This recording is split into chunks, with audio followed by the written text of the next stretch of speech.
জাহান্নামের আগুন হতে বাঁচায়া নিও। তুমি রহমান মোদের না করো অপমান, তুমি রহমান মোদের না করো অপমান। জাহান্নামের আগুন হতে, জাহান্নামের আগুন হতে নাজাত দিও গো আমার দয়াল মাবুদ গো, তুমি ক্ষমা করো গো আমার দয়াল আল্লাহ গো, তুমি মাফ করো গো। সবার চেয়ে দিলে আমি, সবার চেয়ে দিলে আমি তোমায় ভালোবাসি, তাই না আমি দিবানিসি বারে বারে আসি। তুমি জলিল জব্বার, তুমি গফুর গফার, দয়া করে ফুলসিরাতে, দয়া করে ফুলসিরাতে করে দিও পার। তুমি দয়াল মাবুদ গো, তুমি মাফ করো গো আমার দয়াল আল্লাহ গো, তুমি ক্ষমা করো গো। একবার জোরে তাকবীর বলি, নারায়ে তাকবীর। সকাল থেকে যে লাইন দেখলাম তাতে আওয়াজ ঠিক হচ্ছে না, আরো জোরে হতে হবে, নারায়ে তাকবীর। পিছনের লোকগুলো বলছে সামনে বসে আছিস যেমন কথা বলবে তা তোরাই বল। পিছনে আমরা যখন বসেছি কথা একটা বলছি না, সামনে যখন জায়গা পাইনি কথা বলবো কেন? পিছনের লোক আওয়াজ দিতে হবে, বলি নারায়ে তাকবীর। যারা আসেনি মেলাতে আছে ওরা ভাবছে এতক্ষণ পর মনে হয় কিছু ঘটেছে, একবার দেখে আসি। যেমনি আসবে মাল পড়ে যাবে খাঁচাতে। জি ভাই, ওরা বসবে না বাবজি, আপনি বলেন দেখেন বসে কিনা। আমি তো বিদেশি মানুষ, এরা বসবে না। মা বোন আপনারা বসে যান, বসে যান। আপনাদের যার জন্য এসেছেন সে মাল আছে, আবারও বলছি আছে, বসে যান। শেষে আপনাদেরকে দেখানো হবে ওটা। যদি অপেক্ষায় থাকেন তাহলে দেখতে পাবেন, না হলে আমাকে দেখেই বাড়ি যেতে হবে গাল দিতে দিতে, উপায় নেই। আমার নাম মুক্তার, তার নাম মনিরুল, মত আছে, এইটুকুন মিল থাকলেই হবে, বাকিটা আপনি এবার মিলিয়ে নেবেন পরে। আর যদি দেখতে মন চাই মোবাইলে চাইবেন মনিরুল সাহেব, চলে আসবে। জি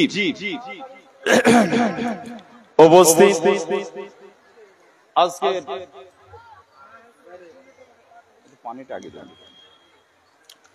জয়নপুর আল জামিয়াতুল ইসলামিয়া দারুল হুদার উন্নতি কল্পে 21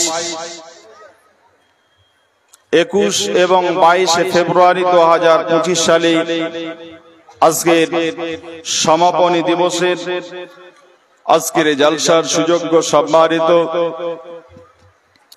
শেখুল হাদিস জনাব মাওলানা আইসুদ্দিন সাহেব, ইমাম জয়নপুর ঈদগাহ, ইমামুল ঈদাইন, ফজিলত শেখ সোহরাব আলী কামরি, শিক্ষক মাদ্রাসা জয়নপুর মালদা, এই মাদ্রাসার শিক্ষক। আজকে আপনারা দুইজনকে সভা পরিচালনার জন্য নির্বাচন করেছেন। আল্লাহ তাআলার দরবারে দোয়া করি, আল্লাহ গতকাল এবং আজকে এত পরিশ্রম করে আজকের এই সভাকে সুন্দরভাবে যাতে সুষ্ঠু পরিবেশে পরিচালনা হয়, এই উদ্দেশ্যে যারা মেহনত করেছে, মাদ্রাসার কমিটি, শিক্ষক এবং এই গ্রামের বা এলাকার আপামর জনসাধারণ, সকলের উদ্দেশ্যে আল্লাহ তাআলার দরবারে দোয়া করছি, আল্লাহ রাব্বুল আলামিন সুস্থ শরীরে, আল্লাহ তাআলা সুস্থ শরীরে সকলকে সুস্থ শরীরে আল্লাহ রাব্বুল আলামিন যেন বাঁচিয়ে রাখেন। সুস্থ শরীরে যেন আল্লাহ রাব্বুল আলামিন সকলকে ঈমানের সহিত বাঁচিয়ে রাখেন, পড়ি আমিন। মা বোনদের গোপনীয় রোগ আল্লাহ তাআলা দূর করে দেন, এবং আল্লাহ রাব্বুল আলামিন যেন সকল মা বোনকে সুস্থতা জীবন দান করেন, মা খাদিজার মতো কবুল করেন, পড়ি আমিন। ভাইজান, আপনাদের দুটো উদ্দেশ্য হবে। এখানে রাত জেগে মনিরুল সাহেবকে দেখার উদ্দেশ্য হলে সব বেকার হয়ে যাবে, দেখাটাই হবে। উদ্দেশ্য হতে হবে আল্লাহ তাআলাকে সন্তুষ্ট লাভের জন্য বসেছি, আল্লাহকে যেন আজকে সন্তুষ্ট করে উঠতে পারি। কাজেই উনি তো আসবেন, ওনাকে দেখবেন, এটা ফাও। আর আপনারা বসেছেন আল্লাহ সন্তুষ্ট অর্জনের জন্য। এটা যদি উদ্দেশ্য হয়, আল্লাহ তাআলা আপনার জীবনের গুনাহগুলোকে মাফ করে দিয়ে ফাউলাইকা ইউবাদদিলুল্লাহু সাইয়্যাতিহিম হাসানা, আল্লাহ তাআলা গুনাহগুলোকে নেকি দ্বারা পরিবর্তন করে দেবেন, পড়ি আমিন। ভাইজান, সুস্থভাবে বসুন। হয়তো আপনারা বিরক্ত হচ্ছেন, আসলে এটা চোখে দেখতে পাচ্ছেন, এই লোকগুলোকে দেখতে পাচ্ছেন? দেখা যায় না। তাহলে আমি একা বলছি না, আমি ভাবছিলাম একা কানা, তাও এই মানুষগুলো একই অবস্থা। হয় বন্ধ রাখেন আপনাদের, এবার দেখেন ভিডিও হচ্ছে কিনা, অসুবিধা হচ্ছে কিনা দেখেন, তাহলে এটা বন্ধ রাখবেন।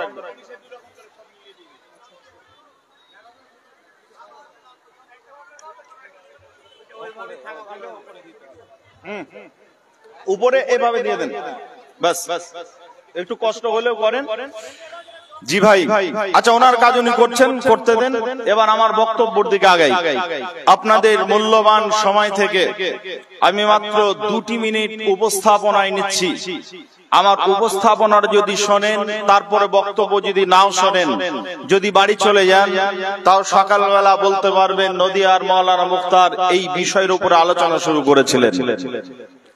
কিন্তু উপস্থাপনাটা আপনাদের শুনতে হবে। উপস্থাপনাটা কি? আপনাদের থানার নাম কি? বৈষ্ণবনগর থানা। বৈষ্ণবনগর থানা অন্তর্গত আপনারা সমস্ত মানুষ বসে আছেন। আপনাদের উদ্দেশ্যে সরকার ঘোষণা দিলেন, এই বৈষ্ণবনগর থানাতে অনেক শিক্ষিত যুবক আছে, অনেক শিক্ষিতা যুবতী আছে, যাদের বয়স 20 থেকে 40 পর্যন্ত, 19 থেকে 40 পর্যন্ত বা 20 থেকে 40 পর্যন্ত। এটা কি হচ্ছে? কি করে পাবে? মোবাইল নিয়ে ব্যস্ত থাকলে ছেলে হারাবে না, তার কি হারাবে? কদিন পর স্বামীও হারিয়ে যাবে। কথা খারাপ লাগছে? ছেলে হারায় বলেন তো? ছেলে কি করে হারায়? ছেলে হারাচ্ছে, ব্যস্ত আছে অন্য জায়গায়, যদিও মোবাইলে ব্যস্ত আছে বলে ছেলে হারিয়ে যাচ্ছে। এই কথা শোনেন ভালো করে। এটা প্রজেক্ট আছে নাকি?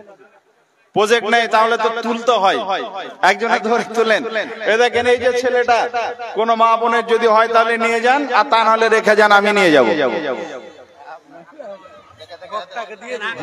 আমাকে দিয়ে দেবেন, টাকা পয়সা লাগবে না, ছেলে পেয়েছে আজকে। জি, বাকি খরচা করব, ছেলে মানুষ হয়ে যাবে ইনশাল্লাহ। অপেক্ষা করেন, পেয়ে যাবে ইনশাল্লাহ। স্টেজে কার ছেলে হারিয়ে গেছে? ছেলে হারিয়ে গেছে, কত সুন্দর ছেলে গো। এই ছেলেটা হারিয়ে গেছে, আপনারা নিয়ে যাবেন। যার ছেলে সে নিয়ে যাবেন, অন্য কেউ নিয়ে গেলে আবার বিপদে পড়তে হবে।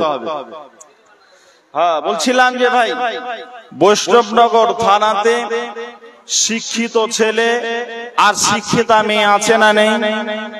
কথা বলতে হবে, আছে না নেই? আছে। এই ছেলে মেয়েগুলোর দিকে লক্ষ্য রেখে সামনে নির্বাচন আসছে, 26 সালে নির্বাচন। এই নির্বাচনের কথা মাথায় রেখে একদা অঞ্চলে এই বৈষ্ণবনগর থানা এই এলাকা ভোট বেশি আছে, এখানকার এমএলএ আছে মমতার অধীনস্থ মানুষ, মমতারই লোক। তুললে আরেকটু তুললে না, আমাকে বললে না তুলবো কিনা, হবে না? একটু তুলে দাও উপরের দিকে মুখটা। তা ভাইয়ান, সরকার ঘোষণা করলো যে এই যে বৈষ্ণবনগর থানাতে যে ছেলে মেয়েরা আছে, এদেরকে আমি শিক্ষিত ছেলে মেয়েগুলোকে বাছাই করে আমি চাকরি দেব। কিসের চাকরি? অনেক স্কুল ফাঁকা পড়ে আছে, পদগুলো খালি, ওই স্কুলগুলো সুন্দরভাবে সুষ্ঠুভাবে পরিচালনার জন্য মাস্টারের প্রয়োজন আছে, টিচারের প্রয়োজন আছে। এজন্য সরকার সিদ্ধান্ত নিল চাকরি যখন দেব শিক্ষিত ছেলে তখন মাস্টারই দেব। শিক্ষিত ছেলেদেরকে চাকরি দেওয়ার জন্য সরকার ঘোষণা করলো আমভাবে যে এই বৈষ্ণবনগর থানাতে যত শিক্ষিত ছেলে আছে, যত শিক্ষিতা মেয়ে আছে, সকলকে চাকরি দেব। এবার আপনারা বলেন,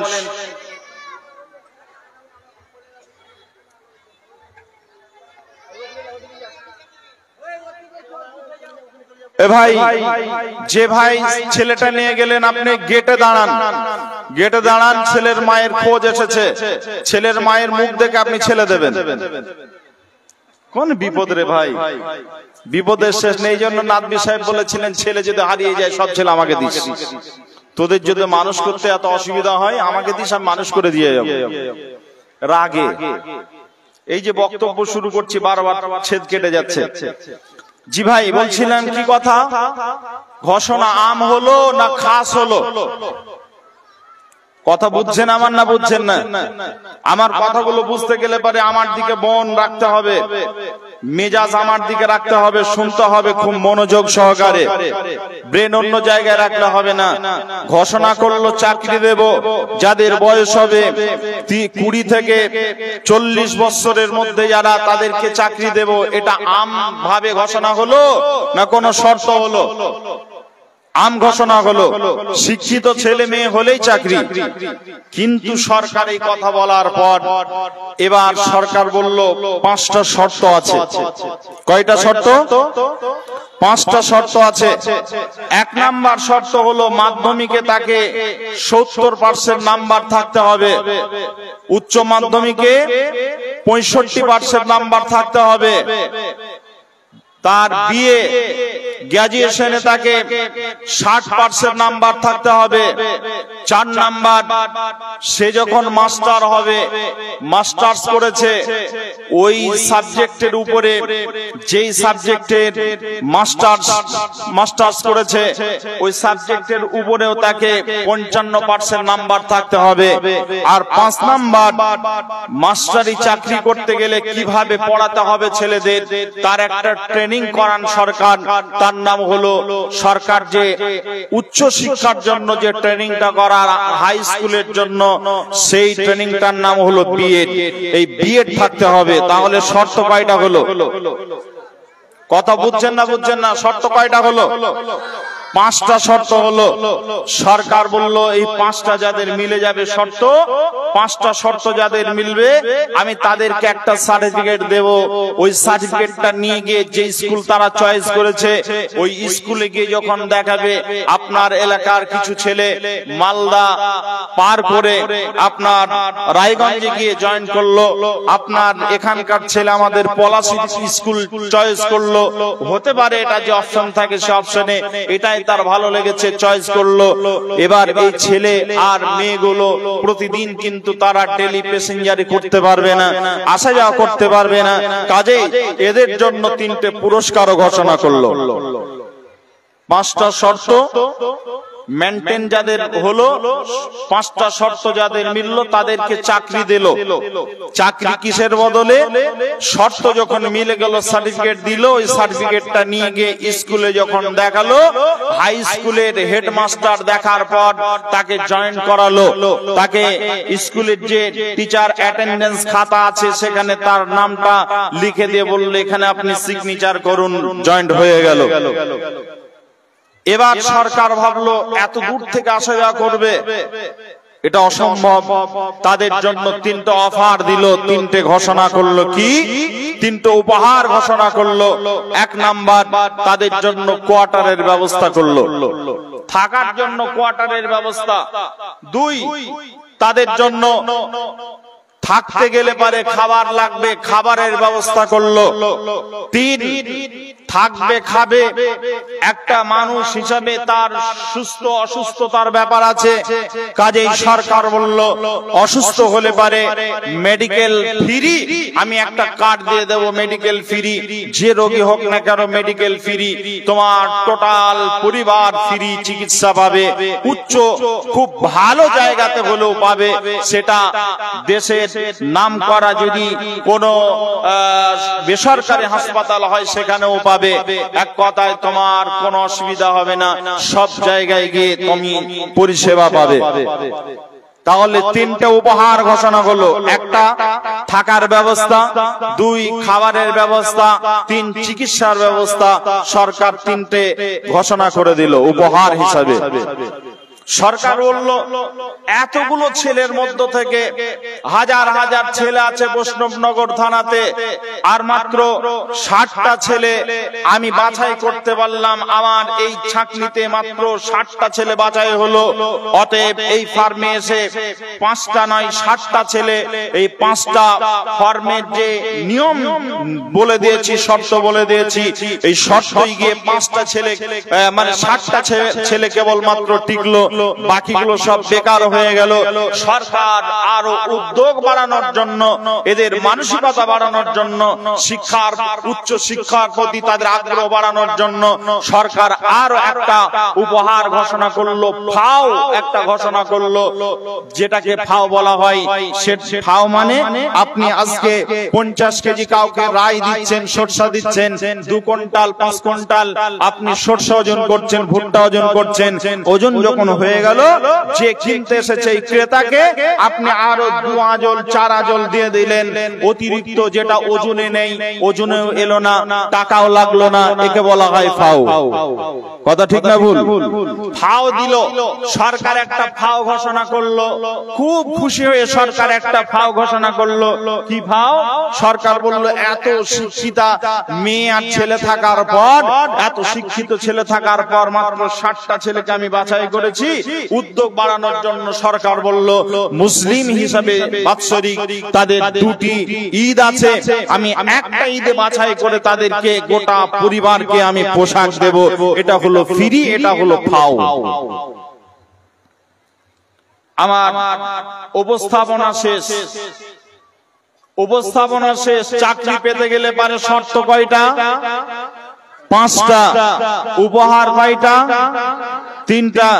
চাকরি পেল কিসের বদলে? না, একটা সার্টিফিকেট দিল, সার্টিফিকেটের বদলে। আর তাদেরকে আরো উদ্যোগ বাড়ানোর জন্য, এলাকার যুবক যুবতীদের উদ্যোগ বাড়ানোর জন্য আরেকটা জিনিস ঘোষণা করলো ফাও। আমি টোটাল 10টা বিষয় নিয়ে আলোচনা শুরু করব। এবার শোনেন, এখানে যতগুলো নারী আছেন, যত পুরুষ আছেন, কেউ একজন বলতে পারবেন আমি প্রকৃত আল্লাহর মুমিন বান্দা? একজন বলতে পারবেন? বলা যাবে? বলতে পারবেন না। মুমিন এখানে আছে, কিন্তু কে মুমিন এটা আপনি বাছাই করতে পারবেন না। মুমিন হতে গেলে পারে এতগুলো মানুষ কিন্তু সবাই মুমিন নয়। মুমিন হতে গেলে পারে 5টা শর্ত মেনটেন করতে হবে। সরকারের চাকরি পেতে গেলে যেমন 5টা শর্ত মেনে নিতে হলো, যাদের মিলল তারা যেমন চাকরি পেল, ঠিক একইভাবে 5টা শর্ত যাদের মিলে যাবে তারাই মুমিন হবে। আল্লাহ তাদেরকে মুমিন নামে একটা সার্টিফিকেট দিয়ে দেবেন, আপনার নামে মুমিন নামক একটা সার্টিফিকেট দিয়ে দেবেন। ওই সার্টিফিকেটের বদলে আপনি জান্নাত লাভ করবেন, জান্নাতে চলে যাবেন। যখন আপনি মুমিন হবেন তখন আল্লাহ সুবহানাহু ওয়া তাআলা আপনাকে 3টে উপহার দেবেন, দুনিয়াতে এবং আখিরাতে। দুনিয়াতে এবং আখিরাতে 3টা উপহার দেবেন। আর উপহার যখন আল্লাহ সুবহানাহু ওয়া তাআলার পেয়ে যাবেন তখন আল্লাহ একটা ফাও দেবেন। তাহলে একটা ফাও, একটা সার্টিফিকেট আর 3টে উপহার, 5টা হলো। আর ওদিকে 5টা শর্ত, 10টা বিষয় নিয়ে আমি আলোচনা শুরু করছি। চলে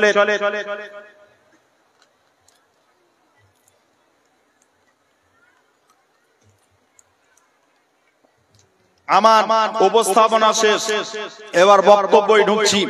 আপনাদেরকে একটা কথা জিজ্ঞাসা করছি, কথা কি খারাপ লাগছে? বুঝতে পারছেন? বুঝতে পারছেন? চলেন বিসমিল্লাহির রহমানির রহিম। ইন্নামাল মুমিনুনা আল্লাযীনা ইযা যুকিরাল্লাহু ওয়াজিলাত কুলুবুহুম ওয়া ইযা তুলিয়াত আলাইহিম আয়াতুহু যাদাতুহুম ঈমানাও ওয়া আলা রাব্বিহিম ইয়াতাওয়াক্কালুন। আল্লাহ রাব্বুল আলামিন বলেন, ইন্নামাল মুমিনুনা আল্লাযীনা ইযা যুকিরাল্লাহ, যেই লোকটা মুমিন হবে, মুমিন হওয়ার জন্য প্রথম যে শর্ত তার মধ্যে থাকতে হবে, যে গুণটা থাকতে হবে, ওই গুণটা কি গুণ থাকতে হবে না, ওই গুণটা হবে ইন্নামাল মুমিনুনা আল্লাযীনা ইযা যুকিরাল্লাহ, ওই লোকটা আল্লাহকে ভয় করবে, আল্লাহ রাব্বুল আলামিনের ভয়ে ভীতু সন্ত্রস্ত হয়ে লোকটা চোখের পানি ছেড়ে দেবে, তার অন্তর ভীতু সন্ত্রস্ত হয়ে সদা সর্বদা তার ভিতর কাঁপবে। কেমন ভাবে আপনাদেরকে একটু গুছিয়ে বলার চেষ্টা করি। রে বৈষ্ণবনগর থানার মুসলমান, আমার কথাটা খুব ভালো করে মন দিয়ে শোনেন। আমার পরে আপনাদের আকর্ষণীয় লোকটি আসছেন, কিন্তু মন দেবেন আমার কথার দিকে। কথাটা কি? আল্লাহ রাব্বুল আলামিন বলছেন, মুমিন হতে গেলে পারে তোমার মাঝে যে গুণটা থাকবে, ওই গুণটা হলো আল্লাহর ভয় তোমার মাঝে কাজ করবে। এবার ভয়টা কেমন হবে? আল্লাহ রাব্বুল আলামিন বলছেন, ভয়টা ঠিক এমন হবে, ভয়টা এই রকম তোমার ভয় হবে। আপনারা অনেকে চাষী মানুষ আছেন, অনেকে চাষ করছেন, মাঠে আপনি আপনার জমিতে চাষ করতে যাচ্ছেন, ভুট্টার জমিতে চাষ করছেন, রাই সরষার জমিতে আপনি চাষ করছেন, ধান লাগিয়েছেন, ধানের জমিতে যাচ্ছেন। যে লোকগুলো ব্যবসা করেন, ব্যবসাতে আপনি যাচ্ছেন, আপনার দোকানে আপনি ব্যবসা করছেন। রে মুসলমান, ব্যবসা করতে গিয়ে, আপনি চাষ করতে গিয়ে আপনার ব্রেনে একটা কথা বারবার স্মরণ আসছে, এই জমিটা একদিন আমার বাপের ছিল, আমার বাপ তো দুনিয়া ছেড়ে চলে গেছে, এই দুনিয়া ছেড়ে আমার আব্বু চলে গেছেন, আমার আব্বু পেয়েছিলেন আমার দাদুর কাছ থেকে, দাদু আজকে নেই, দাদু চলে গেছেন। আমার আব্বুকে মানুষের মতো মানুষ বানানোর জন্য আমার দাদু কত পরিশ্রম করেছিলেন, সেই মানুষটা আজকে দুনিয়া ছেড়ে চলে গেছেন। হতে পারে এমনটা, আমার বাপ যেমন আমাদের প্রতি পরিশ্রম করতে গিয়ে মানুষ বানানোর জন্য, আমাদের চাহিদা পূরণের জন্য অনেক সময় জোহরের নামাজ ছুটে গেছে, অনেক সময় আসরের জামাত ছুটে গেছে, মাগরিব ছুটে গেছে, নামাজ পড়তে পারেনি, আবার বিদেশে গেছে, সেই সময় পরিবেশ এমন ছিল নামাজ পড়তে পারেনি। অতএব ওই দিনগুলো নামাজ না পড়ার কারণে গুনাহগার হয়ে গেছে। সেই আমার আব্বু করেছিলেন কি, রমজান মাসে বিদেশ গিয়েছিলেন। আমার আব্বু যখন বিদেশ গিয়েছিলেন, বিদেশ যাওয়ার কারণে কাজ করতে গিয়ে রমজানে সিয়াম পালন করতে পারেনি, রোজা রাখতে পারেনি। ওই দিনগুলোতে আপনি ভাবছেন আমার আব্বুর ওই দিনগুলো গুনাহ হয়ে গেছে, আল্লাহর কথা অমান্য করার কারণে আমার আব্বু বড় গুনাহগার হয়ে গেছে। আমার দাদুর ঠিক এই অবস্থা ছিল, তবে আমার আব্বু কি অবস্থা আছে আজকে? তো আমার আব্বু দুনিয়াতে নেই, আমার দাদু তো দুনিয়াতে নেই, তারা তো কবরে জিন্দেগিতে চলে গেছে। তাহলে তাদের অবস্থা এখন কেমন রয়েছে? তারা সুখে আছে না দুঃখে আছে? আপনি এই কথাটা বলছেন, আর হঠাৎ করে স্মরণ চলে এলো নবীজির একটা হাদিস আপনার মনে পড়ে গেল।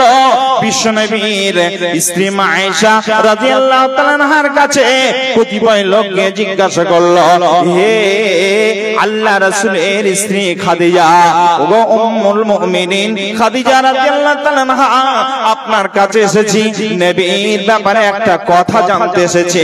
নবী যেই সময় মৃত্যু শয্যায় সজ্জিত, নবী যেই সময় মারা যাচ্ছিলেন, ওই সময় নবীজির দৃশ্য, ওই সময় নবীজির অবস্থা কেমন ছিল, দৃশ্যটা কেমন ছিল, এটা তোমার কাছ থেকে জানতে এসেছি গো আয়েশা। তোমার মুখ থেকে আমরা জানতে চাই, নবী কি তোমাকে কিছু বর্ণনা এই বিষয় দিয়েছেন নাকি? ওটা যদি দিয়ে থাকেন তাহলে ওটা আমাদেরকে জানিয়ে দাও। আল্লাহর নবীর স্ত্রী মা আয়েশা রাদিয়াল্লাহু তাআলা আনহা কথাটা শোনার পর চোখের পানি আর ধরে রাখতে পারলেন না। নবীজির স্ত্রী মা আয়েশা ডুকরে ডুকরে কান্না করছেন, চোখের পানি ছেড়ে দিয়েছেন আর বলছেন, ওগো আল্লাহর নবীর উম্মত, আল্লাহর গোলামের দল, আমি তোমাদেরকে যে কথাটা বলছি মন দিয়ে শোনো, নিশ্চয় তোমরা এখান থেকে উপকৃত হবে। কি কথা? আল্লাহর নবীর ব্যাপারে আয়েশা রাদিয়াল্লাহু তাআলা আনহা বলছেন, আমার নবী যে সময় ছটফট ছটফট করছিলেন, মালাকুল মাউত মাথার কাছে চলে এসেছেন, এমন সময় নবীজির অবস্থা দেখে নবীর পাশে একটা পানির পাত্র ছিল, ওই পানির পাত্রটাতে বারবার রাসূল হাত দিচ্ছিলেন আর মুখে বারবার ওই পানিটা বারবার বোলাচ্ছিলেন, মুখে বারবার পানি দিচ্ছিলেন। আমি জিজ্ঞাসা করলাম, ইয়া রাসূলুল্লাহ, আপনার অবস্থা দেখে আমার যেন ভয়ঙ্কর দৃশ্য মনে হচ্ছে, আপনি এই সময় কতটা কষ্ট অনুভব করছেন? আল্লাহর নবী চোখের পানি দরদর করে ছেড়ে দিয়েছেন, রাসূলের চোখ দিয়ে পানি ঝরছে, আর আয়েশাকে বলছেন, আয়েশা শুনে নাও রে আয়েশা, আমি যেই কথাটা আজকে তোমাকে বলছি আয়েশা, আমার উম্মতকে এই কথাটা তুমি জানিয়ে দিও। তবে আয়েশা শুনে নাও, আমি যেই কষ্টটা অনুভব করছি আয়েশা, এই কষ্টটা যদি আমার জন্য হয় তাহলে আমার গুনাহগার উম্মতের অবস্থা কেমন হবে আয়েশা? একবার আমার কথাটা তুমি শুনে নাও। আমার এই মুহূর্তে মনে হচ্ছে আমার গোটা শরীরে যত শিরা উপশিরা আছে, ওই শিরা উপশিরা গুলো যেন বিষাক্ত কাঁটা ঢুকিয়ে দেওয়া হচ্ছে। কার কথা বলছি? নবীর কথা। নবীজি বলছেন, নিজে তিনি বলছেন, আমার শরীরে শিরা উপশিরা গুলো বিষাক্ত কাঁটা ঢুকিয়ে দেওয়া হচ্ছে, কাঁটাগুলো ভুগছে, আমি আরো কষ্ট অনুভব করছি, এতটাই কষ্ট অনুভব করছি। একটা মানুষ, সুস্থ মানুষের পায়ে যদি কাঁটা ঢুকে যায়, লোকটা সুস্থভাবে হাঁটতে পারে না, পায়ের নিচে শক্ত থাকে, তারপরেও ঢুকে গেলে মানুষটা অনেকটা অস্বস্তি লাভ করে। যদি হাতে ঢুকে যায় কত কষ্ট হয়। আমার গোটা শরীরটাতে শিরা উপশিরাতে বিষাক্ত কাঁটা যেন ঢুকিয়ে দেওয়া হচ্ছে। ঢুকিয়ে দেওয়া হলে পারে যতটা কষ্ট অনুভব হতো, ঠিক অতটাই কষ্ট আমি অনুভব করছি। এটা নবীজি কাঁদছেন, চোখের পানি ছেড়ে দিয়ে এইভাবে বিশ্বনবী আমার কেঁদে আয়েশাকে বলছেন। আয়েশার উরুতে রাঙের উপরে নবীজির মাথা, নবীজি মাথাটা আয়েশার মুখের দিকে রেখেছেন, আর নবীর মাথার দিকে মুখের দিকে আয়েশার মুখটা এভাবে আছে, সামনাসামনি মুখামুখি আছেন। আল্লাহর নবীর কান্না দেখে আয়েশা রাদিয়াল্লাহু তাআলা আনহা চোখ দিয়ে দরদর করে পানি ঝরছে। আল্লাহর নবী সেই সময় আর একটা কথা বলেছিলেন, আয়েশা শুনে নাও, পৃথিবীতে যারা আমার মুমিন বান্দা হবে, ওই মুমিন বান্দাগুলোর তাদের কষ্ট, মৃত্যুর কষ্টটা কেমন হবে আয়েশা? গোটা পৃথিবীতে যত মানুষ আছে সব চাইতে এদের কষ্টটা হবে শান্তিদায়ক কষ্ট, শান্তিদায়ক মৃত্যু। তারপরে তাদের কষ্টটা কেমন হবে আয়েশা? শুনি নাও, মৃত্যু যন্ত্রণা কত কঠিন যন্ত্রণা, ওই মৃত্যু যন্ত্রণা কত ভয়ঙ্কর যন্ত্রণা। আয়েশা তুমি আমার মুখ থেকে শুনে নাও, একটা জীবিত জানোয়ারকে যদি, একটা জীবিত মানুষের শরীর থেকে যদি এই আপনার খালটা যদি ছিনিয়ে নেওয়া হয়, একটা ছাগল হোক, একটা গরু হোক, তার শরীর থেকে যদি চামড়াটা ছিনিয়ে নেওয়া হয়, যতটা কষ্ট অনুভব হবে, অতটা কষ্ট একজন ইমানদার মুসলমানের জান কবজের সময় এতটা কষ্ট অনুভব হবে। জি, এতটা কষ্ট অনুভব হবে। আপনি কথাগুলো ভাবছেন, এই কথাগুলো আপনি ভাবছেন আর চোখের পানি আপনি ছেড়ে দিয়েছেন। আহারে, আমার আব্বু যেই সময় মৃত্যু হচ্ছিল, আমার দাদুর মৃত্যু দেখেছি, আমার আব্বুর মৃত্যু দেখেছি। আপনাদের আপনজন যারা মারা গেছে তাদের মৃত্যুর সময় আপনি, আপনার আব্বুর মৃত্যুর সময় আপনি পাশে ছিলেন, আপনার মৃত্যু, আপনার দাদুর মৃত্যুর সময় আপনি পাশে ছিলেন। আপনার আব্বুরা কয়েকজন ভাই তারা পাশে ছিল, আপনার ফুফুরা পাশে ছিল, আর তারা কান্না করেছিল, কালেমা লা ইলাহা ইল্লাল্লাহ মুহাম্মদ রাসূলুল্লাহ তালকিন দিচ্ছিল। ওই সময় আর সেই লোকটা ছটফট ছটফট করছিল। বিশ্বনবী বলেছেন, পৃথিবীতে যে মানুষটা শেষ নিঃশ্বাস ত্যাগ করে ওই মানুষটা কিছু বলার জন্য চেষ্টা করে, কিন্তু শেষ কথাটা সে আর ব্যক্ত করতে পারে না। এ ভাই, আমার কথা আপনারা শুনছেন তো? আপনাদেরকে জিজ্ঞাসা করছি, এই জয়ন্তপুর মাদ্রাসায় জালসা শুনতে এসেছেন, এই যাবৎ কটা লোক এখানে, শত শত লোক আছেন, বহু লোক আছেন, নারী পুরুষ মিলে, কয়টা লোক আপনারা এ যাবৎ ফেরেশতা দেখেছেন? একজন হলেও বলেন যে আমি ফেরেশতা দেখেছি। বলেন, ফেরেশতা, জিন ভূতের কথা বলছি না, ফেরেশতা দেখেছেন কে কে? এতগুলো লোক কেউ দেখেননি? এদিকে মা বোনরাও দেখেননি, কেউ দেখেননি আপনারা ফেরেশতা?